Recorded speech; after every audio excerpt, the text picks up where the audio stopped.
వేములవాడలోని Shri Lakshmi traders లో విత్తనాల అమ్మకాలపై collector ఆకస్మికంగా తనిఖీ చేశారు.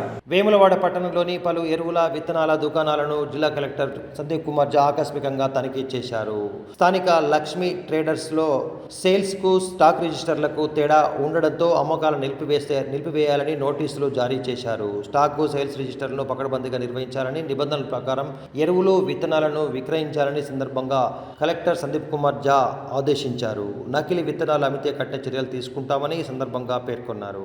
కాగా పలువురు రైతులు ఇచ్చిన సమాచారం మేరకే ఈ మేరకు తనిఖీలు జరిగినట్లు అనుకుంటున్నారు. పట్టణంలోని హనుమాన్ ఎంటర్ప్రైజెస్తో పాటు లక్ష్మీ ట్రేడర్స్ ఎరువులు విత్తనాల విక్రయ దుకాణాలను, గోదాములను ఆకస్మికంగా తనిఖీ చేసిన కలెక్టర్ విత్తనాలను పరిశీలించి వాటి వివరాలు అడిగి తెలుసుకున్నారు.